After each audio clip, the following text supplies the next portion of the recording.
There'll be details of John Bell's hymns and all our music on the website.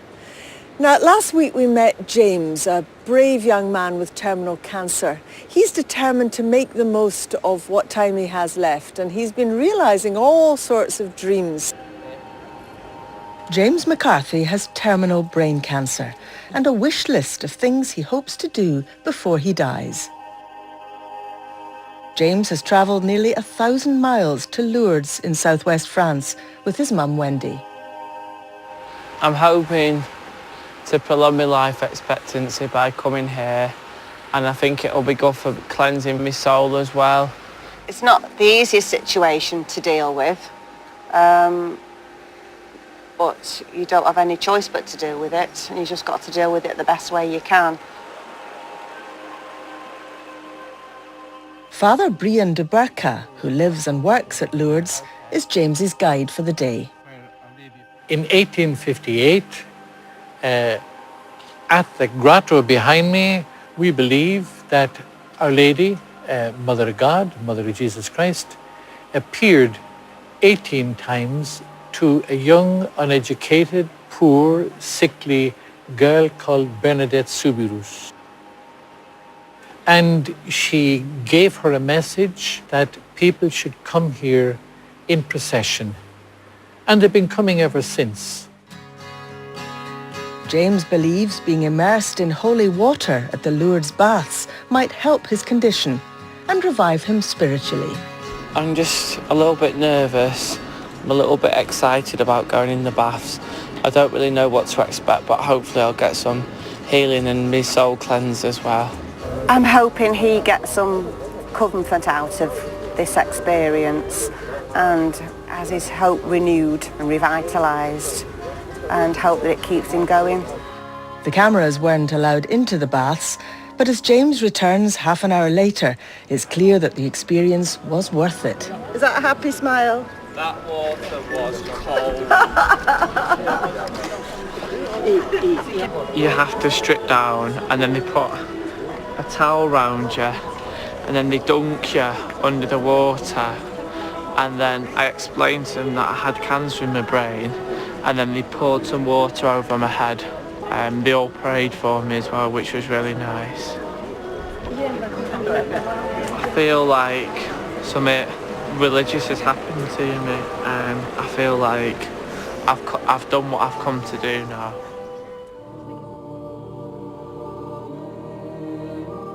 To end his trip to Lourdes, James wants to experience the grotto where Mary is said to have appeared.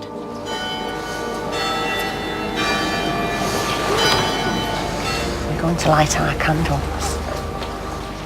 I thought the service and the procession was very moving, very emotional.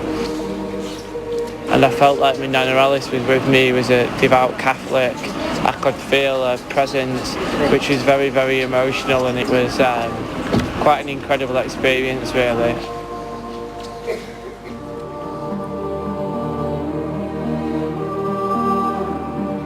Never seen anything like it. I don't think I will ever see anything like it again. I felt the closest to God that I ever have done in my life.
Now from that very soothing performance to something a little bit more energetic, our Pam has been sent to boot camp.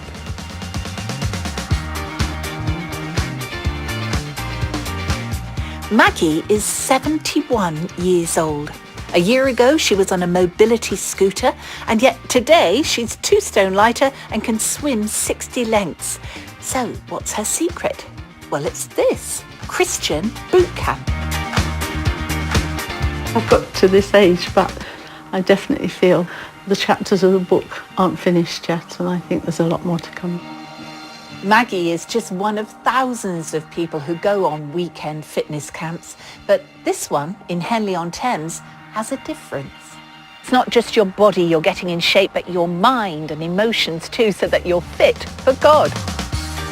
Was there a moment, Maggie, when you just thought, I need to be fitter than I am now? It was when I saw that photograph that I knew I'd got to do something. I did have rheumatoid arthritis, and I think I just gave up really then, and put on weight, didn't have exercise. What do you eat? How much do you weigh? Do you smoke? How much exercise do you get? And what you decided to do was to come to fitness boot camps like this with Christianity at its heart. It's not just losing weight, it's also the spiritual side of it. I'd lost a bit of heart thinking I don't deserve for me to ask God to do anything else, and realised that it's something that he can do with me. I just feel he's given me a new life. It's really nice that the music that we're dancing to are really well-known worship songs that you know. If I had more puff, I'd be singing along. The woman behind praise aerobics and a whole weekend of activities combining faith and fitness is Gaynor Burton. We have people who go from thinking they could never run to save their life, and yet they end up entering a 10K. And we have lots of people who change their eating habits because of something they've heard on the weekend, but obviously there's so much more than that, and sometimes it's not visible. And people will just come back and say, oh, actually, I'm happier than I was. And we've had people coming who will say that they didn't care if they lived or if they died when they come along, but actually it brought something to them, a meaning and a purpose for what they're doing. What have you found here? What did it mean to you? To come here and know that God is actually interested in your whole life. It's just wonderful to come here, meet all the people and learn much more that's going to help you. I suppose it was a bit of a challenge this morning, going for a long trek in the very wet grass. Yes, that was a bit of a challenge. And do you think you're changed by an experience like this? Yeah, absolutely. I knew something had to change, and coming here has been a brilliant sort of kickstart to that, and with God at the centre. You know, I have met so many people here today who have begun to realise that a true sense of well-being comes from connecting to something deeper than just the physical. And actually, talking about the physical, I've got muscles aching I never knew I had.